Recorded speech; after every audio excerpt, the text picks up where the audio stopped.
Welcome to health file. Age వైజ్గా తీసుకున్న వృత్తిపరమైన కారణాలు తీసుకున్న కాళ్ళల్లో ఏదో ఒక డిస్కంఫర్ట్ ఉంటూనే ఉంటుంది. అయితే ఇవి కొందరిలో కొంతకాలమే ఉంటాయి, మరికొందరిలో ఇయర్ బై ఇయర్ లేదా రోజు రోజుకి సమస్య తీవ్రత పెరుగుతూ ఉంటుంది, కానీ అలవాటు పడుతూ ఉంటారు. అలాంటి వాటిలో ఒకటి వేర్కోజ్ వెయిన్స్.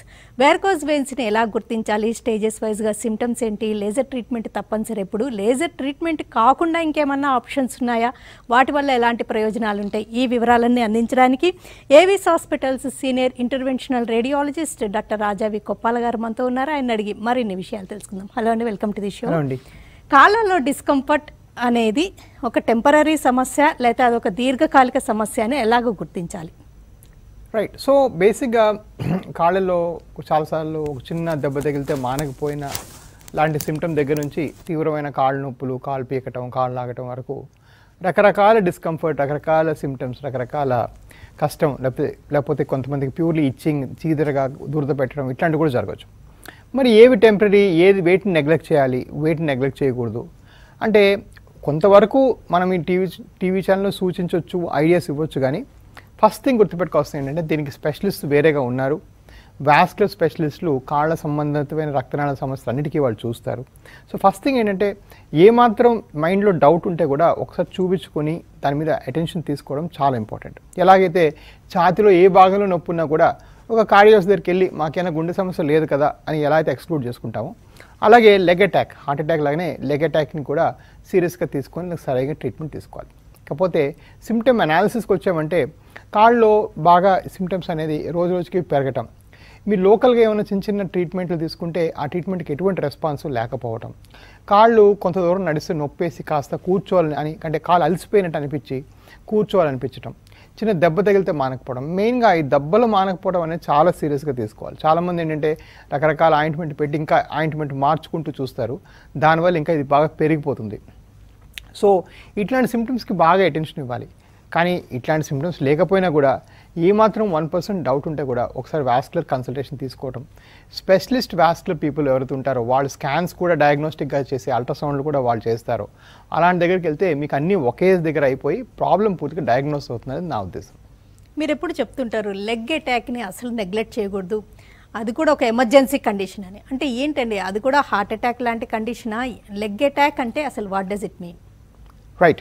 సో బేసిక్గా మనం ఒకసారి ఛాతీ భాగంలో నొప్పి వస్తే మనం ఆబ్వియస్లీ వెళ్ళి ఒక ఈసీజీ తీపించుకోవడమో లేకపోతే కార్డియక్ ఎంజైమ్స్ చేయించుకోవడమో ఇట్లాంటివి చేసుకొని ప్రాబ్లం ఏమీ హార్ట్ సంబంధం కాదు కదా అని ఒకసారి ఎక్స్క్లూడ్ చేసుకుంటాం. బికాజ్ అక్కడ ఏంటంటే అక్కడ మనం ఆలోచించాల్సింది మోస్ట్ లైక్లీ డయాగ్నోసిస్ కన్నా మోస్ట్ సినిస్టర్ డయాగ్నోసిస్ ఏంటి, అంటే వర్స్ట్ పాసిబిలిటీ ఏంటి. అది చూడటానికి వినటానికి గ్యాస్ ప్రాబ్లం అనిపించవచ్చు, కానీ ఒక 60% కదా వస్తే ఒకసారి ఫస్ట్ ఈసీ తీసుకుందాం, ఆ 5% ఛాన్స్ ఆఫ్ హార్ట్ అటాక్ ఉన్నా కూడా ఎక్స్క్లూడ్ చేసుకుందాం అని ఒక థాట్ ప్రాసెస్ మనం డెవలప్ చేసుకున్నాం. అదేవిధంగా కాళ్ళల్లో కూడా రక్తనాళ సమస్యలు చాలా common. 16 to 20% of people will have a leg problem or a vascular problem in the leg. అలాంటి వాళ్ళకి చాలామంది నెగ్లెక్ట్ చేస్తున్నారు, ఎందుకంటే ఇంత అవేర్నెస్ లేదు, దాని మీద అంతమంది చెప్పే డాక్టర్ లేరు. ఈ వాస్కులర్ సమస్యలు పరిపూర్ణంగా ఓన్లీ చూసే డాక్టర్స్ ఒక సంఖ్య చాలా తక్కువ ఉంది. ఇవన్నీ ఉండటం వల్ల ఏంటంటే చాలామంది కాళ్ళ నొప్పే కదా వదిలేద్దాంలే, దానికి ఏం పెద్ద ఇంపార్టెన్స్ ఇవ్వకూడదు అంటే ఎస్, అది ప్రాణాంతకం అవ్వచ్చు. ప్రాణాంతకం ఒక పక్కన పెడితే సరే, ప్రాణాంతకం అనేది చాలా జబ్బులు ఉంటాయి. ఈ లెగ్లో వాస్కులర్ ప్రాబ్లమ్స్ ఎర్లీగా ట్రీట్ చేయకపోతే యాంపుటేషన్ అవ్వటం, రిపీటెడ్గా హాస్పిటల్స్లో అడ్మిట్ అవ్వటం, యాంపుటేషన్ కాలు ఎప్పుడైనా తీయాల్సి వచ్చిందనుకోండి వాళ్ళ మీదే కాకుండా వాళ్ళ చుట్టుపక్కల వాళ్ళ మీద కూడా వాళ్ళు భారం అవుతారు, వాళ్ళకి ఎత్తరం దించడం. సో ఇవన్నీ ఏంటంటే వాస్కులర్ ప్రాబ్లమ్స్ డిలే చేయడం వల్ల వచ్చే సమస్యలు. అందుకని దీని మీద ఎర్లీగా అగ్రెసివ్గా మనం కానీ ఇదే కాకుండా లైఫ్ స్టైల్ మోడిఫికేషన్స్ చేసుకోవచ్చు. ఇవన్నీ మీద అగ్రెసివ్గా మనం ముందు నుంచి కొంచెం ఐడియా పెట్టుకుంటే ఇవన్నీ ప్రివెంట్ అవుతాయి. లాంగ్ టర్మ్ మాబిడిటీ అంటే లాంగ్ టర్మ్ ఎక్కువ రోజులు కష్టపడటం అనేది ప్రివెంట్ అవుతుంది అన్నమాట. అంటే ధమనులు, రక్తనాళాల్లో సమస్యలకే లెగ్ అటాక్ వస్తుందా? సిరలు, వేర్కోజ్ వెయిన్స్ వల్ల కూడా ఏమన్నా ఇలాంటి సమస్యలు ఎమర్జెన్సీ కండిషన్ కూడా రీచ్ అయ్యే రిస్క్ ఉంటుందా? ధమనులు మరియు సిరలు రెండిట్లో కూడాను ఏదైనా ప్రాబ్లమ్ సడన్గా వస్తే అది ఎమర్జెన్సీ సిచ్యువేషన్ లెగ్ అటాక్కి దారితీయచ్చు. ధమనులో వెళ్ళే బ్లాకేజ్ వస్తే థ్రాంబోసిస్ అంటాం, లేకపోతే అక్యూట్ ఎంబాలిక్ ఎపిసోడ్ అంటాం, లేదంటే ఎథెరోస్క్లెరోసిస్ అంటాం. అలా ఉన్నప్పుడు ఏంటంటే కాళ్ళకి వెళ్ళే రక్తం బ్లాక్ అవుతుంది కాబట్టి వేళ్ళలో పుళ్ళు రావటం, కాళ్ళలో పుళ్ళు రావటం, కాళ్ళు నల్లగా అవటం, ఊళ్ళలో గ్యాంగ్రీన్ అంటారు, అలాంటి సమస్యకు దారితీస్తుంది. దానికి ఆపోజిట్ సిరలు సడన్గా బ్లాక్ అయితే దాన్ని డీప్ వీనస్ థ్రాంబోసిస్ అంటారు, DBT. DBT is medical emergency. So DBT కానీ సరిగ్గా టైం ట్రీట్ చేయకపోతే ఆ క్లాట్ ముద్దలు వెళ్ళి హార్ట్లోకి సెటిల్ అయ్యి చొచ్చుకొని వెళ్ళి హార్ట్ని బ్లాక్ చేసి పల్మరీ ఎంబలిజం దారితీస్తుంది. లేదా ఎర్లీగా దాన్ని డిటెక్ట్ చేయకపోతే కాలంతా నీలంగా తయారై ఫ్లెగ్మేషియా డోలెన్స్ అంటారు, ఫ్లెగ్మేషియా అనే సమస్యకు దారితీస్తుంది. ఇవి రెండు కూడాను ఈ ప్రాబ్లము నెగ్లెక్ట్ చేయడం వల్ల, అక్యూట్ లెగ్ పెయిన్ని చూసుకోకపోవడం వల్ల, సడన్గా వచ్చే లెగ్ పెయిన్కి అర్జెంటుగా ట్రీట్మెంట్ తీసుకోకపోవడం వల్ల, అశ్రద్ధ వల్ల వచ్చే సమస్యలు. వెరికోజ్ వెయిన్స్ దీర్ఘకాలికంగా ఉన్నప్పుడే ఇలాంటి సమస్యలకు గురవుతారా? అంటే ఇలాంటి ఎమర్జెన్సీ కండిషన్స్కి రీచ్ అయ్యే రిస్క్ ఉంటుందా?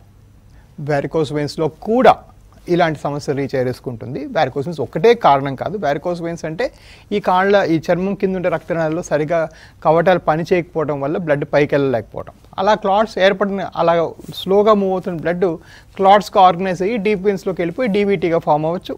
So varicose veins patients have 4 to 6 times hire risk of getting DVT. అంటే వారికోసెన్స్ ఉన్న వాళ్ళు లోపల క్లాట్ వచ్చే అవకాశం చాలా ఎక్కువ. కానీ ఇది ఒక కారణం, ఇలాగే చాలా కారణం ఉంటాయి. ఫర్ ఎగ్జాంపుల్ ఆడవాళ్ళు హార్మోన్స్ తీసుకోవటం, అంటే ఓరల్ కాంట్రసెప్టివ్ బిళ్ళలు తీసుకోవటం, కొంతమంది చాలా ఎక్కువ లాంగ్ జర్నీస్ చేయటం, కొంతమంది డీహైడ్రేషన్ అంటే నీళ్లు సరిగా తీసుకోలేకపోవడం, లేకపోతే డీహైడ్రేషన్ వచ్చే సందర్భాలు అంటే జ్వరం ఇట్లాంటివి ప్రొలాంగ్గా రావడం. మొన్న వచ్చిన కోవిడ్ సందర్భం, కోవిడ్లో ఊరుకూరుకునే డీవీటీలు వచ్చేసాయి. ఇవన్నిట్లో కూడా డీవీటీ రావచ్చు వారికోస్ వెయిన్స్తో పాటు. ఇది ఒకటే కారణం కాదు నేను చెప్పొచ్చేది. కాకపోతే దీనికి అర్జెంట్గా ట్రీట్ చేసి లోపల అర్జెంట్గా క్యాథెటర్ పెట్టి క్లాట్ తీసేస్తే ఈ డీవీటీ మటుమాయం అయిపోతుంది. దానికి ఊరికే మందులు ఇచ్చి అలా ఇంట్లో కూర్చోబెడితే ఆ డీవీటీ అంతా గట్టిపడి ఒక 30% మందిలో పోస్ట్ థ్రాంబోటిక్ లెగ్ అంటే ఆ కాలు అలా పర్పెచువల్గా నల్లగా లావుగా ఉబ్బిపోయి అలా ఉండిపోయే అవకాశం 30% మందికి ఉంటుంది. సో అది ఏ చాయిస్ తీసుకోవాలి, ఎలా చేయాలనేది మీరు అర్జెంట్గా ఒకసారి డాక్టర్ని సంప్రదిస్తే తప్ప మీకు తెలియదు. ఒక కాల్ చేద్దామండి. హలో, చెప్పమ్మా. నమస్తే అండి, చెప్పండి. డాక్టర్ గారు వింటున్నారు, మీ క్వశ్చన్ అడగండి. హలో, చెప్పండి సాంబశివరావు గారు. హలో, నమస్తే అండి, చెప్పండి. డాక్టర్ గారు వింటున్నారు. సార్ నమస్తే సార్. నమస్కారం అయ్య గారు. నమస్తే సార్. కొంచెం నాకు లైట్ ఇబ్బంది ఉంది సార్. కొంచెం రైట్ సైడ్ కొంచెం ఎక్కువ, లెఫ్ట్ సైడ్ కొంచెం తక్కువ నల్ల మచ్చలు వచ్చింది కింద అరికాళ్ళ, అదే మడం మీద కింద. అదే సాంబశివరావు గారు కింద సార్. అవును. సో అవి ఈ నల్ల మచ్చలు రావటం, ఈ కాళ్ళు అట్లా ఉప్పటం, ఇవన్నీ కూడాను వారికోస్ వెయిన్స్ లక్షణాలు. కానీ ఈ వారికోస్ వెయిన్స్ ఉందా లేదా అని తెలియడానికి ఒకసారి పేషెంట్ చూడటంతో పాటు కాళ్ళు స్కానింగ్ చేయాలి. నిల్చోబెట్టి కాళ్ళకి కలర్ డాప్లర్ పరీక్ష చేయాలి. ఆ నిల్చోబెట్టి కలర్ డాప్లర్ పరీక్ష చేస్తే మీకు క్లియర్గా ప్రాబ్లం ఐడెంటిఫై అయిపోతుంది. సో మీరు ఆ కింది ఇచ్చిన నెంబర్కి కాల్ చేయండి. మా వ్యవస్థ హైదరాబాద్లోన, విజయవాడలోన, వైజాగ్లోన, రాజమండ్రిలోన, తిరుపతిలోన, చెన్నై, కోయంబత్తూర్, మదురై, బెంగళూరు, దావణగిరి, మైసూర్, కోల్కతా, మా బ్రాంచ్లు అన్ని ఊళ్ళలో కూడా ఉన్నాయి. సో మీరు అక్కడ విజయవాడ దగ్గర ఉంటే అక్కడ వెళ్ళి చూపిస్తే మీకు అది క్లియర్గా ఐడెంటిఫై చేసి చెప్తారు. లేదంటే హైదరాబాద్లో ఆఫ్ కోర్స్ మెయిన్ బ్రాంచ్ ఉండేది Hyderabad. Varicose veins exact symptoms ఏంటి, ఇతర సమస్యలుగా పొరబడే అవకాశం ఉందంటారా? Right. So varicose veins is a very common problem. So symptoms వరకు మనం చూసామంటే ఈ టీవీ షోలో మనం ఇలా చూపిస్తూ ఇలా పెద్దగా వెయిన్స్ ఉబ్బి అలా బాగా తాళ్ళులా కనిపించాలి అని అనుకుంటారు. అలా కనిపించాల్సిన అవసరం ఏమాత్రం కూడా లేదు. ఇది ఏంటంటే రిప్రజెంటేటివ్గా ఏదో అసలు ప్రోగ్రాంలో ఏంటి దేని గురించి మాట్లాడుతున్నాం అనే అర్థం చేసుకోవడానికి చూపించాం. ఇలా బయటికి వెయిన్స్ కనిపించేది ఓన్లీ 30%లో కనిపిస్తాయి. ఇలా కనిపించకుండా లోపలే వెయిన్స్ అంతా ఉబ్బిపోవటం, లోపలే కాళ్ళంతా నల్లపట్టడం, కాళ్ళు తరచూ పుళ్ళు పట్టడం, చిన్న దెబ్బ తగిలితే మానకపోవటం, కాళ్ళు బాగా దురదలు పెట్టడం, సడన్గా దెబ్బ తగిలితే రక్తం చిందటం, లేకపోతే కాళ్ళు బాగా వాచడం, సాయంకాలం అయితే బాగా దురదలు పెట్టి వాచడం, ఇవన్నీ కూడా వారికోస్ లక్షణాలు. ఈ మెయిన్ థింగ్ అంటే అందరికీ అన్ని లక్షణాలు కూడా ఉండాలని రూల్ లేదు. కొంతమంది కొన్ని లక్షణాలే ఉండొచ్చు. సో అది కూడా మనం గమనించి ఎగ్జాక్ట్లీ ఏ కారణం వల్ల ఉందో మనం డయాగ్నోస్ చేయాలంటే ఫస్ట్ కలర్ డాప్లర్ పరీక్ష నిల్చునే పొజిషన్లో చేస్తే తప్ప మనకి ఈ ప్రాబ్లం పూర్తిగా డయాగ్నోస్ అవ్వదు. అలా డయాగ్నోస్ అయిన పిదప దీన్ని ఎలా ట్రీట్ చేయాలనేది మనం అప్పుడు ప్లాన్ చేసుకోవచ్చు. నెగ్లెక్ట్ చేస్తే తలెత్తే కాంప్లికేషన్స్ ఏంటంటారు? రైట్. సో నెగ్లెక్ట్ చేస్తే ఈ వారికోస్ వెయిన్స్ ఫర్ ఎగ్జాంపుల్ మేము చాలామందికి చెప్తూ ఉంటాము ఈ ప్రాబ్లం ఉందని. చాలా కారణాలు. కొంతమందికి ఏంటంటే అపోహలో ఇవేం తగ్గదేమో, మా ఇంటి దగ్గర తగ్గదు అని వేరే వాళ్ళు చెప్పారు, ఇలా చెప్తూ ఉంటారు కొంతమంది. మరి కొంతమంది అంటే ఈ కాళ్ళు ఉబ్బిన నరాలే కదా, ఇదేం గుండె ప్రాబ్లం కాదు, క్యాన్సర్ కాదు, కొన్నాళ్ళు ఆగి చూద్దామని మరికొంతమంది. అలా దాని మీద టైం బాగా లేట్ చేస్తుంటారు. మెయిన్గా మనం చూసే కాంప్లికేషన్స్ ఏంటంటే ఈ వెయిన్స్ లోపల క్లాట్స్ లాగా ఏర్పడి అవి లోపలికి పాకి డీవీటీలకు చాలామంది తయారవుతుంది. ఇందాక చెప్పినట్టుగా డీవీటీ కొన్నిసార్లు ప్రాణాంతకం కూడా అవ్వచ్చు. అలానే మరి కొంతమందికి బ్లీడింగ్ కాంప్లికేషన్స్, చిన్న దెబ్బ తగిలితే కాళ్ళ నుంచి ఇలా ధారాళంగా రక్తం కారుతూ ఉంటుంది. మరి కొంతమందికి కాళ్ళలో పుళ్ళు పడుతూ ఉంటాయి. కాళ్ళలో పుళ్ళు పడడానికి 85% కారణం ఏంటంటే వాస్కులర్ డిసీజెస్. చాలామంది షుగర్ వల్ల అనుకుంటారు. షుగర్ కన్నా అధికంగా యాక్చువల్గా కాళ్ళలో పుళ్ళు రావడం కారణం వారికోస్ వెయిన్స్ లేదా ఆర్టీరియల్ ప్రాబ్లమ్స్. సో కాళ్ళలో పుళ్ళు చాలా ఫ్రీక్వెంట్గా పడతాయి. కాళ్ళలో పుళ్ళు పడే వాళ్ళు ఎవరు కూడా పని చేసుకోలేరు. విపరీతంగా నొప్పి ఉంటుంది, దిగ్గు పోటు ఉంటుంది. సో అది చాలా డిఫికల్ట్ సిచ్యువేషన్. అలానే మరికొంతమందికి ఏంటంటే కాళ్ళు రిపీటెడ్గా ఇన్ఫెక్షన్స్కి దారితీస్తుంది. ఎందుకంటే అక్కడ రక్త సరఫరా సరిగ్గా లేదు కాబట్టి తరచూ కాళ్ళలో ఇన్ఫెక్షన్స్ వస్తాయి. దాన్ని సెల్యులైటిస్ అంటారు. అది కూడా కొన్నిసార్లు చాలా డేంజరస్గా ప్రాణంగా కూడా మారచ్చు. సో డెఫినెట్గా దీన్ని చాలా నెగ్లెక్ట్ చేయటం, ఈ కాంప్లికేషన్స్ అన్నీ కూడా మేము చాలా ఎక్కువగా చూస్తున్నాం. నేను వెస్ట్రన్ కంట్రీస్లో, నేను ముందు అమెరికాలో ప్రాక్టీస్ చేసేటప్పుడు ఇవన్నీ చూసేవాడిని కాదు. ఒక కాల్ చూద్దామండి. హలో, చెప్పండి, వింటున్నారు డాక్టర్ గారు, ఏంటోండా చెప్పండి. నేను విశాఖపట్నంలో చూసినమ్మా, నా కాలు పోయిన వారం కాదు అంతకుముందు వారమా. అలాగేమ్మా, అలాగే చెప్పండి. ఆ కాలు గురించి ఎంత అవుతుందో దానికని సార్ డబ్బులు పూర్తిగా చదువు చేసుకునేదానికి వీళ్ళు ఎక్కువ చెప్తుంటారు దానికని. తప్పకుండా చూస్తారండి వాళ్ళు. మా టీం ఉన్నారు. అసలు మీకు ఏం చెప్పారు, మీ కాళ్ళు ఎంత తీవ్రంగా ఉంది, అవేవి కూడా నేను ఇప్పుడు గుర్తు తెచ్చుకోలేను కదా. డెఫినెట్గా మీకు ఏమైనా విధంగా హెల్ప్ చేయాలంటే డిస్కౌంట్ విధంగా హెల్ప్ చేయొచ్చు. అంతకన్నా ఇంకా ఎక్కువ హెల్ప్ చేయాలంటే మీరు సీఎం రిలీఫ్ ఫండ్ ద్వారా అప్లై చేసుకోవచ్చు. మా వాళ్ళు అన్ని విధాలుగా కాగితాలు అవన్నీ, ఆ ఫైల్స్ అవన్నీ మీకు తెప్పించి పెడతారు. అందులో అప్లై చేసుకొని పూర్తిగా మీరు అది వచ్చినాక దాని ప్రకారం కూడా తీసుకోవచ్చు. సో చాలామందికి ఏంటంటే ఎవరైతే అఫోర్డ్ చేసుకోలేకపోతారో, ప్రాబ్లం ఉంటుందో, వాళ్ళకి ఏదో మా తరఫున డిస్కౌంట్లు, లేదంటే ఇంకా బెటర్ ఏంటంటే దానికి ఏదో సీఎం రిలీఫ్ ఫండ్ ద్వారానో లేకపోతే ఏదైనా గవర్నమెంట్ సంస్థల ద్వారానో కూడాను వాళ్ళకి చాలా డిస్కౌంట్ తెప్పించి చాలామందికి దగ్గర 30% పేషెంట్స్కి అలాగనే చేస్తున్నాం మేము. నెక్స్ట్ కాల్ చూద్దాం. హలో, హలో, నమస్తే, చెప్పండి. మేడం, నేను టీవీ చూస్తూ కాల్ చేశాను. డాక్టర్ గారితో మాట్లాడాలని. చెప్పండి సార్. నమస్తే సార్. చెప్పండి అయ్య గారు. సార్, నేను ఆల్రెడీ వారికోషన్ మెయిన్కు ఆల్రెడీ ఆపరేషన్ చేయించాను సార్. అది ఇక్కడ కడప డిస్టిక్ సార్. అలాగే కడప డిస్టిక్ రాయచోట్లో చేయించాను. అలాగే. కానీ ఇది ఆపరేషన్ అయిన తర్వాత చేసిన ప్లేస్ లో కాకపోతే మళ్ళీ పక్కన సేమ్ మాదిరిగా ఉబ్బి నరం ఉబ్బి ఇచ్చినట్లు కనపడుతుంది సార్. మళ్ళీ సేమ్ పొజిషన్ లో. సో కట్ చేసి ఆపరేషన్ చేశారా, లేజర్ ఆపరేషన్ చేశారా? కట్ చేసి చేశారు సార్, లేజర్ ద్వారా ఏం చేయలేదు. సో అక్కడ మెయిన్గా ప్రాబ్లం అక్కడ వచ్చిందండి. ఈ కట్ చేసే ఆపరేషన్ మీ డాక్టరే కాదు, ఏ డాక్టర్ చేసినా కూడా దాని సక్సెస్ అవకాశం 50 నుంచి 60% మాత్రమే. దాని గురించి మరి కొంచెం చెప్పేవాడిని, బట్ ఓవరాల్గా ఇప్పుడు అడిగారు కాబట్టి ఇప్పుడే చెప్తాను. సో ఈ కట్ చేసే దగ్గర మెయిన్ సమస్య ఏమొస్తుందంటే ఈ వెయిన్స్ ఇట్లా వంకలుగా ఉంటాయి. ఈ కట్ చేసేది అంటే ఏదో స్ట్రైట్గా కట్ చేస్తే మాత్రమే అవుతుంది. కాబట్టి కొన్ని ముక్కలు వస్తాయి, కొన్ని ముక్కలు ఉండిపోతాయి. కాబట్టి ఈ కట్ చేసే ఆపరేషన్ ఆల్మోస్ట్ ఆల్వేస్ ఫెయిల్ అవుతుంది. 50-60% సక్సెస్, అంటే 40-50% ఇది ఫెయిల్ అయిపోతుంది. అది కూడా మంచి ఎక్స్పీరియన్స్ ఉన్న వాస్కులర్ డాక్టర్లు చేస్తే. సో మళ్ళీ మీ డాక్టర్కి దీని మీద ఎంత ఎక్స్పీరియన్స్ ఉందో కూడా ఒకసారి చెక్ చేసుకోవాలి. సో అందుకే ఇప్పుడు మేము చేసే ప్రత్యామ్నాయంగా ఈ లేజర్ ప్రొసీజర్లో ఏం చేస్తామంటే ఎన్ని వంకలు ఉన్నా కూడా దాని లోపలికి ఒక వైర్ లాంటిది పంపించి ఆ వైర్ చివరి ఒక లేజర్ ఆన్ చేసి మొత్తం తీసేస్తాం బయటికి. తీస్తే ఆ లోపలే అవన్నీ కరిగిపోతాయి. సో ఈ లేజర్ పద్ధతిలో చేస్తే 97% సక్సెస్ రేటు బ్రహ్మాండంగా తగ్గిపోతుంది. మీరు కింద ఇచ్చిన నెంబర్కి కాల్ చేసి రండి. మా క్లినిక్ వచ్చేసి తిరుపతిలో మా డాక్టర్ గారు వస్తారు. నేనేమో హైదరాబాద్లో ఉంటాను. మళ్ళీ మా కొలీగ్ డాక్టర్ వినయ్ గారేమో బెంగళూరులో ఉంటారు. మీకు ఆడ దగ్గర అయితే అక్కడికి వెళ్ళి చూపించండి, పూర్తిగా తగ్గిపోతుంది. నెక్స్ట్ కాల్ చేద్దాం. హలో, హలో, నమస్తే, చెప్పండి. బాగాలేక నేను హాస్పిటల్ అడ్మిట్ అయ్యాను మేడం. అడ్మిట్ అయితే నాకు ఇంజక్షన్ చేయడం వల్ల ఏమంటే మోకాలు కింది భాగం నుంచి మొద్దు మారిపోయింది, మొత్తం కాలు మొత్తం. అది మొద్దు మారిపోయింది. తర్వాత వాళ్ళు అంటే మీరు నిలుపుతున్నారు, అందుకనే అది ఏదైనా బ్లడ్ సర్క్యులేషన్ ఆగిపోయి అట్లా అయింది అని చెప్పారు మేడం. అప్పటి నుంచి నేను కాలు కింద కట్టలేకపోతున్నాను. తర్వాత నేను అక్కడి నుంచి వచ్చేసి నారాయణ హాస్పిటల్లో చెక్ చేసుకుంటా ఉన్నాను. వాళ్ళు ఏంటంటే every month వచ్చి ట్రీట్మెంట్ చేసుకోవాలి అన్నారు. ఈ మధ్య పోలేదు మేడం, ఒక 6 months నుంచి. మళ్ళా కాలు పెయిన్ వస్తుంది. కాలు మధ్య ఈ అడుగు భాగం వచ్చి పాదం అడుగు భాగం వచ్చి స్ట్రెస్ పెద్దగా ఉంటుంది మేడం నాకు. సరేనండి, ఇప్పుడు బేసిక్గా ఇది చాలా కాంప్లికేటెడ్ మెడికల్ హిస్టరీ. మీకు ఒకసారి ఒక డాక్టర్ గారు చెయ్యాలి అని చెప్పిన తర్వాత మీరు చేసుకోకపోతే మళ్ళీ వస్తే కొంచెం చాలా దురదృష్టకరం. ఎందుకంటే నేను రోజు పొద్దున్న లేస్తే నాకు ఇదే ఎక్స్పీరియన్స్ అనమాట. అంటే చేయమని క్లియర్గా చెప్తే ఏ డాక్టర్ కూడా, నాకు తెలిసి ఏ డాక్టర్ కూడా అవసరమైన ప్రొసీజర్ చేయరు. వాళ్ళు కమర్షియల్గా ఆలోచించే డాక్టర్లు అయినా కూడా అవసరం లేని ప్రొసీజర్ చేస్తే ఏమైనా కాంప్లికేషన్ వస్తే అంతా వాళ్ళ మీద చాలా బ్యాడ్గా రిఫ్లెక్ట్ అవుతుంది. సో ఇది ఒక తప్పుడు ఆలోచన అండి. కొన్ని సినిమాలు వీటిల్లో చూసి ఏంటంటే అవసరం లేకుండా ఆపరేషన్ చేస్తారు అని చెప్తారు. నాకు తెలిసి నేను చూసిన ఫీల్డ్, నేను 20 ఏళ్ళగా ఇదే ప్రాక్టీస్ చేస్తూ ఉన్నాను. అవసరం లేకుండా ఏ డాక్టర్ కూడా చేయరు. సరే చేసినందుకు 10 రూపాయలు ఎక్కువ తక్కువ తీసుకుంటారు, అది వేరే సంగతి.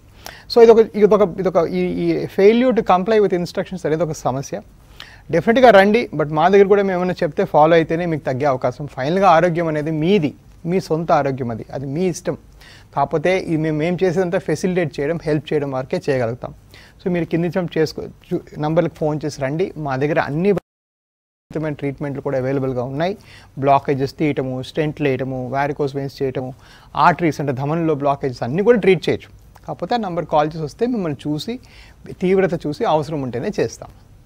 నెక్స్ట్ కాల్ చేద్దామండి. హలో హలో మేడం, నమస్తే, చెప్పండి. మేము సార్తో మాట్లాడాలండి. చెప్పండి సురేంద్ర గారు. సార్ నమస్కారం సార్. చెప్పండి సార్. నేను ఇందాక 2 years బ్యాక్ మీ దగ్గరకు వచ్చాను. ప్రస్తుతం ఏంటంటే నాకు లెఫ్ట్ సైడ్ డివిటీ ఉంది, వెరికోసిల్ వెయిన్స్ ఉంది.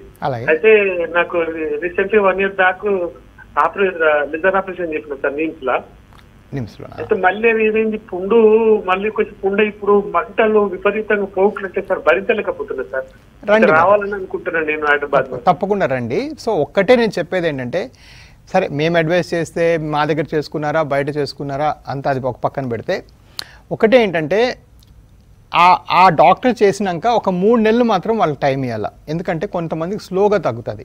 సో ఇప్పుడు నేను చేసినాక తగ్గడానికి నాకు 2-3 months ఎట్లా టైం పడుతుందో కొంతమందికి, అంటే సివియర్ సిమ్టమ్స్ వస్తే. అట్లనే నిమ్స్ డాక్టర్తో ఒకసారి మీరు కలిసి ఒకసారి మా ప్రాబ్లం ఇట్లా అవుతా ఉంది, మీరు చేసినాక పుండు పెరిగి బాగా ఎక్కువ బ్లాకేజ్ పెరిగినట్టు అనిపిస్తుందని మీరు ఒకసారి కలవాలి. వాళ్ళు ఏమైనా ఉపాయం చెప్తారో వినాలి. అది కాని పక్షంలో తప్పకుండా నేను సెకండ్ ఒపీనియన్ నాకు ఉన్నాను. మీరు రండి, మిమ్మల్ని పూర్తిగా చూసుకుంటాం. మీరు ఎప్పుడు చెప్తున్నట్టుగా ఇంతకు ముందైతే వెరికోజ్ వెయిన్స్కి స్ట్రిప్పింగ్ కట్ చేసి తీసేసి, ఇప్పుడు తర్వాత గత 13-14 సంవత్సరాలుగా మీరు ఎక్కువగా ప్రాక్టీస్ చేస్తున్నారు. లేజర్ ట్రీట్మెంట్ వేల మందికి ఇచ్చారు. అదే ప్రస్తుతం కూడా ట్రీట్మెంటా, ఇంకేమన్నా డెవలప్మెంట్స్ చోటు చేసుకున్నాయా?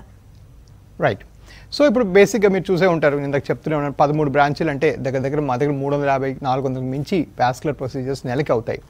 సో ఆబ్వియస్లీ ఈ వాస్కులర్ ప్రొసీజర్స్లో లేజర్లో లేటెస్ట్ లేజర్లు అయితేనేమి, స్కానింగ్ మిషన్లో లేటెస్ట్ స్కానింగ్ మిషన్లు అయితేనేమి, అట్లనే అదేవిధంగా ఈ లేజర్ కన్నా నెక్స్ట్ టెక్నాలజీ గ్లూ అంటాం అనమాట. గ్లూ అంటే బంక. సో బేసిక్గా ఈ ప్రొసీజర్లు 2 రకాలు, మనం అంత కన్ఫ్యూజ్ ఏం అవసరం లేదు. ఒకటి ఇలా కట్ చేసి తీయటం, అది ఇందాక 2-3 రాయచోటి పేషెంట్స్ అని చెప్పారు, ఇప్పుడు నిమ్స్లో కూడా కట్ చేసి ఉంటారు. అలా చేస్తే అంటే చాలాసార్లు ఫెయిల్ అయిపోతుంది, ఆల్మోస్ట్ 50%లో ఫెయిల్ అయిపోతుంది. దానికి ప్రత్యామ్నాయంగా ఈ వెయిన్స్ లోపల పోయి చేసేది ఎండో వాస్కులర్. ఎండో అంటే వెయిన్ లోపల, వాస్కులర్ అంటే రక్తనాళం లోపల. సో రక్తనాళం లోపల నుంచి చేసే ప్రొసీజర్ అంటే ఎక్కడ కటింగ్ అవసరం లేకుండా చేసేవి ఇప్పుడు కొత్త ట్రెండ్. అందులో ప్రప్రథమం లేజర్, అంటే చిన్న సూది పెట్టి చివర వేడి పెట్టి కరిగించి తీసేస్తాం. ఇంకా దానికన్నా మోడర్న్ ఏంటంటే ఆ సూది పెట్టే వైర్ పెట్టిన తర్వాత దాని చివర ఒక చిన్న రంధ్రం ఉంటుంది. మన చేతిలో హోలీ పిచికారి లాంటి గన్ ఉంటుంది, ఇట్లా నొక్కితే ఒక చిన్న గమ్ము లాంటిది రిలీజ్ అవుతుంది. ఆ గమ్ రిలీజ్ అయితే ఏమవుతుందంటే ఆ వెయిన్ దాని మట్టుకు అదే అతుక్కొని ఆ రక్తం రాకుండా సీల్ అయిపోతుంది అనమాట. ఈ గమ్ అంటే గ్లూ అనేది చాలా ఈజీ ప్రొసీజర్ పేషెంట్ పరంగా చూస్తే. అండ్ చేసిన దగ్గర 5 నిమిషాలకే వాళ్ళు మళ్ళీ వెళ్ళిపోవచ్చు, ఎలా వచ్చారో అలా వెళ్ళిపోవచ్చు. ఎక్కడ కటింగ్ కానీ సూది పెట్టడం ఉండదు. సో లేజర్ కన్నా కూడా 10 ఇంకా ఆ మాత్రం నొప్పి కూడా లేకుండా జరిగే ప్రొసీజర్. ఈ గ్లూ కూడా ఆబ్వియస్లీ బికాస్ మేము మా overall number of vascular process ఎక్కువ కాబట్టి గ్లూ కూడా మేమే reference centre, training centre India అంతట్లో కూడా డాక్టర్స్ వచ్చి గ్లూ ఎలా చేయాలని మా దగ్గర నేర్చుకొని పోతారు. సో ఈ గ్లూ హైయెస్ట్ నెంబర్ మేమే చేస్తున్నాం. సో డెఫినెట్గా గ్లూ కొంతమందికి చేయొచ్చు. ఒకటే విషయం గుర్తుపెట్టుకొస్తుందంటే గ్లూ అనేది ఆ బాటిల్ అనేది అమెరికా నుంచి వచ్చే బాటిల్ మాత్రమే వాడాలి. లోకల్ గ్లూస్ నేను వాడను, ఎందుకంటే అది దాని క్వాలిటీ బాగాలేదు అనుకో బాడీలో వదిలేస్తామని, అది ఎక్కడో పోయి అతుక్కుంటే చాలా డేంజర్ అవుతుంది, ప్రాణాంతకం అవుతుంది. అది కొంచెం ఎక్స్పెన్సివ్గా ఉంటుంది కంపేర్ టు లేజర్, ఎందుకంటే ఆ గ్లూ ఆ డిస్పోజబుల్ ఏది ఉంటుందో చాలా ఎక్స్పెన్సివ్ కాబట్టి. అట్ ద సేమ్ టైం చాలామంది చేయించుకుంటున్నారు, అది చాలా మంచి ప్రొసీజరు, దానివల్ల మంచి అద్భుతమైన రిజల్ట్స్ కూడా వస్తున్నాయి. కాల్ చేద్దామండి. హలో హలో నమస్తే, చెప్పండి. మేడం, ఇప్పుడు సార్తో ఒకసారి మాట్లాడాలండి. మా మిస్సెస్కి ఈ కాళ్ళ మీద అండ్ ముఖం మీద, చెవు మీద కొంచెం లైట్ గా black and red colour light బ్లూలో చిన్న డాట్స్ లాగా వచ్చి ఆ డాట్స్ వచ్చిన దగ్గర పెయిన్ వస్తుందంటండి. సో ఇది వారికోస్ వెయిన్స్ కాదండి, ఇది వాస్కులర్ సమస్య కాదు, దాన్ని వాస్కులైటిస్ అంటారు. వాస్కులైటిస్ అంటే 1 మిల్లీమీటర్ కన్నా చిన్న వెసల్స్ దాని ఇన్ఫ్లేమ్ అయితే దాన్ని వాస్కులైటిస్ అంటారు. ఆవిడకి ఒళ్ళంతా వస్తుంది కాబట్టి అది ఒక వెరికోస్ వెయిన్స్ కాదు. సో దానికి కొన్ని స్టీరాయిడ్స్ కొన్ని రకరకాల ట్రీట్మెంట్ ఇవ్వాల్సి వస్తుంది. ఒక మంచి రుమటాలజిస్ట్ని కానీ జనరల్ మెడిసిన్ డాక్టర్ కానీ సంప్రదించండి, వారు చూసుకుంటారు. Next call. హలో హలో, మీరు ఇప్పుడు ఒక ఇంట్రెస్టింగ్ అంటే instead of laser treatment glue treatment కూడా అందుబాటులోకి వచ్చింది, మంచి రిజల్ట్స్ ఉన్నాయని. అంటే వెరికోస్ వెయిన్స్ ఏ స్టేజ్లో ఉన్నా ఈ గ్లూ ట్రీట్మెంట్ తీసుకోవడం సాధ్యం అవుతుందా? దీనికి ఒక లిమిటేషన్స్ ఉన్నాయంటారా? గ్లూ అనేది ఏ స్టేజ్ నుంచి చేయొచ్చు. ఇన్ఫ్యాక్ట్ నన్ను అడిగితే ఈ ఇన్ఫెక్షన్ ఎక్కువ ఉండి లేకపోతే కాలు పుండు ఎక్కువ అయిపోయిన వాళ్ళకి గ్లూ ఇంకా ఈజీ. ఎందుకంటే ఆ పక్క నుంచి చిన్న ఇంజక్షన్లు ఇవ్వాల్సిన అవసరం లేదు, ఒకే దగ్గర పెట్టేసి ఆ గ్లూ రిలీజ్ చేయొచ్చు. సో లేజర్ చేసేటప్పుడు ఆ వేడి వేరే పార్ట్స్ తగలకుండా చిన్న ఇంజక్షన్లు ఇస్తాం, ఎనస్థీసియా ఇంజక్షన్స్ లాగా. అది కూడా ఇవ్వాల్సిన అవసరం గ్లూకి లేదు కాబట్టి ఇంకా లెస్ ఇన్వేజివ్. సో పుళ్ళు పడిన వాళ్ళు, కొంచెం తొడలు లావుగా ఉండేవాళ్ళు, లేడీస్, వీళ్ళందరిలో ఇంకా గ్లూ ప్రిఫరబుల్. ఎస్పెషలీ లేడీస్లో కొంచెం థైస్ లావుగా ఉండేవాళ్ళు గ్లూ బ్రహ్మాండంగా పనిచేస్తుంది. ఎందుకంటే ఈ లేజర్ చేసినప్పుడు చిన్న ఇంజక్షన్స్ చేస్తాం కాబట్టి కొంచెం కాళ్ళు ఒక 5వ రోజుకి 8వ రోజు కాస్త వాచొచ్చు, ఆ థైస్ తగులుతూ ఉంటాయి. అలా తగలకుండా ఇంకా ప్రిఫరబుల్లే. బట్ అక్కడ దాన్ని సెట్ ఆఫ్ ఏంటంటే గ్లూలో మనం తలుచుకున్న ఇప్పుడు ఫర్ ఎగ్జాంపుల్ ఇప్పటికే మా ప్రైసెస్ ఆల్మోస్ట్ ఇండియాలో లోయెస్ట్ ప్రైసెస్ అనమాట. సో మేము చాలా ట్రై చేస్తాం, చాలామంది middle class population, lower middle class పాపులేషన్కి రీచ్ అవ్వడానికి. గ్లూలో సమస్య ఏంటంటే అది అలా రీచ్ అవ్వడం కష్టం, ఎందుకంటే గ్లూ కొంచెం కాస్ట్లీ కాబట్టి. అది తప్ప గ్లూతో ఏం డిసడ్వాంటేజ్ లేవు. It can be used anywhere where laser can be done. ఒక బుక్ ప్రకారం ఏంటంటే దాని డయామీటర్ వెయిన్ కొలతలు ఎక్కువ ఉంటే గ్లూ ఎక్కువ అవసరం పడుతుంది కాబట్టి ఇవ్వద్దు అంటారు. ఇప్పుడు అది కూడా నొక్కి పెట్టేసి చేస్తున్నాం. సో వాటిలో కూడా రిజల్ట్స్ చాలా బాగుంటాయి. కాల్ ఇద్దామండి. హలో హలో, నమస్తే, చెప్పండి. టీవీ వాల్యూమ్ టీవీ వాల్యూమ్ తగ్గించి క్లియర్గా అడగండి. హలో, చెప్పండి, డాక్టర్ గారు వింటున్నారు, క్విక్గా ఫాస్ట్గా అడగండి. ఏం లేదమ్మా, నాకు ఒక రైట్ సైడ్ లెక్కకేమో ఇలా నరాలు కొద్దిగా లైట్ గా పొంగే కింద పాదం నుంచి ముడుకు వరకును. అలాగే దాని గురించి డాక్టర్ గారిని నేను వైద్యులు ఎప్పుడు వస్తారో ఎప్పుడు చూద్దాం. అలాగే. సో వైజాగ్ నేను మళ్ళీ 27వ తారీఖున వస్తాను. సో కానీ వైజాగ్లోన విజయవాడలోన మీకు ఫుల్ టైం డాక్టర్ అవైలబుల్ ఉన్నారు, నా జూనియర్ డాక్టర్ గారు. సో వారు యూజువల్గా అందరు పేషెంట్స్ ఏం చేస్తారంటే ముందు చూపించుకొని ఆయన చేత నోట్స్ రాయించుకొని ఫ్రీగా మా దగ్గర స్కాన్ అందరికీ ఫ్రీగా చేస్తారు. ఫ్రీగా స్కాన్ కూడా చేయించుకొని ఫైండింగ్స్ పెట్టుకొని మళ్ళీ నాతో మాట్లాడటానికి రావడం కానీ సర్జరీకి ప్లాన్ చేసుకోవడం కానీ చేస్తారు. అదైతే మీకు కాస్త ఎక్కువ టైము స్పెండ్ చేయడం, ఎక్స్ప్లెయిన్ చేయడం, అన్ని ప్రాసెస్ ఇంకా ఈజీగా ఉంటుంది. లేనప్పుడు నేను నెలకి 2 సార్లు వైజాగ్ విజయవాడ కూడా రావడం జరుగుతుంది. సో ఎప్పుడైనా వచ్చి చూపించుకోవచ్చు. మెయిన్ థింగ్ ఏంటంటే ఆ మెథడ్ అంటే ఆ డాక్టర్ చూపించి ఆ మెథడ్ ద్వారా వెళ్తే అంటే మొత్తం మీ దగ్గర ఆర్గనైజ్గా ఒక నోట్స్ ఫైల్ అవి ఉంటుంది, డయామీటర్స్ నోట్ చేసుకుని ఉంటారు. నేను వచ్చిన రోజు చాలా బిజీగా ఉంటుంది, ఒక 60 నుంచి 70 మంది వెయిట్ చేస్తుంటారు కదా. సో అంత డీటెయిల్గా ఎక్స్ప్లెయిన్ చేయడం కొన్నిసార్లు టైం ఉండకపోవచ్చు. సో ఈ ప్రాసెస్ ద్వారా వెళ్తే ఈజీ. అప్పుడు కూడా నన్ను కలుస్తారు మీరు, నేనే ఫైనల్ డెసిషన్ మేకర్ ఎవరికైనా. నా సిస్టంలో అయ్యే ప్రతి సర్జరీ నేను వెళ్ళని సెంటర్స్లో కూడా వాళ్ళు నాకు పంపిస్తారు, ప్రతి ఫోటో పంపిస్తారు, ప్రతి ఆపరేషన్ అయ్యే ముందు ఇలా చేస్తున్నామని చెప్తారు. సో కంట్రోల్ సెంటర్ ఇక్కడే ఉంటుంది హైదరాబాద్లోనే. సో దగ్గర 350 ఆపరేషన్స్ అన్నీ కూడా same process, same machines, same థింగ్లో ఫాలో అయ్యి చేస్తాం కాబట్టి అవుట్కమ్స్ కూడా బాగుంటాయి. మనం డిస్కస్ చేస్తున్నాం కదండి వెరికోస్ వెయిన్స్కి లేజర్ ట్రీట్మెంట్. లేజర్ ట్రీట్మెంట్ కంటే అడ్వాన్స్ ట్రీట్మెంట్ ఏమో గ్లూ ట్రీట్మెంట్ అంటున్నారు. అయితే గ్లూ ట్రీట్మెంట్ కొంచెం ఎక్స్పెన్సివ్. అంటే అంటే లైఫ్లో one time permanent solution, nagging ప్రాబ్లంకి సొల్యూషన్ వచ్చే ఈ ట్రీట్మెంట్కి ఖర్చు పెట్టడం అనే విషయం పక్కన పెడితే డౌన్ టైం కానీ తర్వాత స్టాకింగ్స్ వేసుకునే పరిస్థితులు ఇలాంటివన్నీ తక్కువ ఉంటాయా గ్లూ ట్రీట్మెంట్లో? డెఫినెట్గా గ్లూ అనేది చేస్తే అసలు లిటరల్గా మీకు ఎక్కడ అంటే ఒకటే నీడిల్, ఇంకా మిగిలిందంతా నొక్కి పెడితే ఆ గ్లూ అతికేసుకుంటుంది లోపల. సో లిటరల్గా అయిన 15 మినిట్స్కి వెళ్ళిపోవచ్చు. ఎర్లీ స్టేజ్ అంటే 3rd స్టేజ్ లోపల వచ్చే పేషెంట్స్ ఎవరైనా కూడాను వాళ్ళకి సాక్స్ కూడా ఇవ్వాల్సిన అవసరం లేదు. వెంటనే సాక్స్ కూడా తర్వాత సాక్స్ వేసుకోవాల్సిన అవసరం కూడా లేకుండా నడుచుకుంటూ వెళ్ళిపోవచ్చు. దురదృష్టవశాత్తు నా దగ్గరకు వచ్చే దగ్గర 80% మంది పేషెంట్స్ 5th స్టేజ్ 6th స్టేజ్లో వస్తారు కాబట్టి వాళ్ళు కొన్నాళ్ళ తర్వాత కూడా క్లీనింగ్ కొంచెం మందులు పెట్టడం అవసరం పడవచ్చు. But that's okay. But down time అనేది నథింగ్, లైక్ లిటరల్గా అది ఆపరేషన్ కింద లెక్కలోకే రాదు. అంటే నన్ను అడిగితే మేము గ్లూ అనేది జస్ట్ ఓపీడీలోనే చేసేసేవాళ్ళం అమెరికాలో. సో అది ఆ విధంగా చాలా చాలా కంఫర్టబుల్, డెఫినెట్గా ప్రమోట్ చేయొచ్చు. అండ్ ఒక్క ఇండియాలోనే మనం అంటే వేరే అన్ని ఖర్చులు ఓకే, బంగారాలు చీరలు అన్నీ ఓకే, కానీ హెల్త్ అనేటప్పటికి చాలా కష్టపడడం నేను చూస్తాను. ఫారిన్ కంట్రీస్ అందరిలో ఫస్ట్ హెల్త్ కోసమే పెట్టుకుంటారు. ఒక విటమిన్ బిళ్ళలు మాత్రం ఒక డబ్బా అమెరికాలో కొనుక్కోవాలంటే $30 ఉంటుంది. సో అక్కడ ఎప్పటి నుంచో అలవాటు వాళ్ళకి. హెల్త్ అనేది చాలా ఇంపార్టెంట్, మనిషి బతుకుంటేనే చీరలు అన్నీ కొనుక్కోగలరు కాబట్టి అది చేయడం అవసరం అని వాళ్ళకి తెలుసు. కాకపోతే మనం అంత ఇంపార్టెన్స్ ఇవ్వలేదు ఇప్పుడు దాకా. ఓకేనండి డాక్టర్ రాజా వి కొప్పాల గారు, థ్యాంక్స్ ఎలాట్ అండి. ఖాళీ రక్తనాళాల్లో, సిరల్లో కానీ ధమన్లో కానీ సమస్యలు తీవ్రత ఎక్కువైనప్పుడు లెగ్ అటాక్ లాంటి తీవ్రమైన పరిస్థితులు ఎదుర్కోవడం, ఒక ఎమర్జెన్సీ సిచ్యువేషన్కి రీచ్ అవ్వడం, ఒక్కొక్కసారి లెగ్ యాంపిటేషన్కి కూడా గురవడం జరుగుతూ ఉంటుంది. కాబట్టి సమస్యను గుర్తించి ఎర్లీగా రియాక్ట్ అవ్వడం చాలా ఇంపార్టెంట్ అండి. వెరికోస్ వెయిన్స్కి లేజర్ ట్రీట్మెంట్తో పాటు నవేడేస్ గ్లూ ట్రీట్మెంట్ చాలా తేలిగ్గా చక్కటి రిజల్ట్స్ ఇచ్చే గ్లూ ట్రీట్మెంట్ ఎలాంటి డౌన్ టైం లేకుండా ఇవ్వగలుగుతున్నారని, ఆ విషయాలు కూడా పట్ల కూడా అవగాహన పెంపొందించుకొని వెరికోస్ వెయిన్స్ లాంటి సమస్య నుంచి విముక్తి పొందవచ్చని ఏవిస్ హాస్పిటల్స్ ప్రముఖ ఇంటర్వెన్షనల్ రేడియాలజిస్ట్ డాక్టర్ రాజా వి కొప్పాల గారు తెలియజేశారు. ఇది ఇవాల్టి health file. Keep watching TV5.